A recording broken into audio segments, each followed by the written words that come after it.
Good morning everyone from Puri.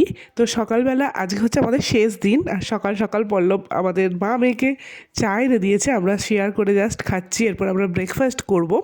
তো আজকের breakfast একটু অন্যরকম, আজকে আর মুড়ি টুড়ি খাইনি, আজকে ওই নিজের থেকে আমার জন্য বড়া আর ইডলি এনে দিয়েছিল। তো ওইটা দিয়ে কিনে দিয়ে ওরা দু ভাইতে মিলে চলে গেছিলো আবার একবার মন্দির দর্শন করতে। তো আমি আজকে আর যাইনি। আর কালকে বাড়ি ফেরার সময় ডিনার করে তো এইগুলো কিনেছিলাম, কেকগুলো ভীষণ টেস্টি ছিল খেতে কেকগুলো।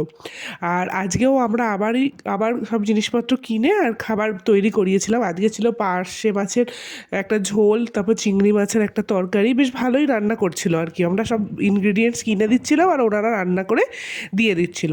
আজকেই যেহেতু শেষ দিন, তাই একটু টুকটাক কিছু বিচ মার্কেট থেকে শপিং করার ইচ্ছা আছে। মানে আননেসেসারি কিছু কিনবো না, এখান থেকে প্ল্যান করেই গেছি যে কী কী জিনিস নিতে লাগবে, একটু ঠাকুরের জিনিসই নেব। কারণ প্রত্যেক বছরই যাওয়া হচ্ছে, টুকটাক জামা কাপড় তো কেনাই হচ্ছে বছরে সারা বছর। তো এবারে আর ওইসব কিছু কিনিনি। তো আমার যা প্রয়োজন ছিল আমি তা একা একাই ঘুরে কিনে নিয়েছি। আর তারপরে এসে এরা আমার জন্য ওয়েট করছিল। তো আমি এবার একটু চা খেয়ে নিচ্ছিলাম, রিফ্রেশমেন্টের দরকার ছিল আর কি, সন্ধ্যে চাটা মিস করলে হয়। তো তারপরে একটু খিদেও পেয়েছিল, সেই দুপুরবেলা ভাত খেয়েছিলাম 1টার দিকে। তো আমি একটু পাপড়ি চাট খেয়েছি আর পল্লব আর দাদা ঘুগনি মিক্সড খেয়েছিল। তো ফেরার পথে গলিতে আবার একবার জগন্নাথ দেবকে দর্শন করে এবার আমরা বাড়ি ফিরে আমরা সমস্ত ব্যাগ প্যাক করেই রেখেছিলাম, এবার জাস্ট হোটেলটা ছেড়ে দিচ্ছি। এবার আবার বাড়ি ফিরে যাওয়ার পালা। তো আমরা ওখান থেকেই একটা টোটো পেয়ে গেছিলাম, যেহেতু 3জন ছিলাম আমরা বেশ টোটোটা অ্যাভেলেবেলই পাচ্ছিলাম। এটাও 100 টাকা নিয়েছিল, অটো হলে ওই 200-250 টাকার মতন চাইছিল।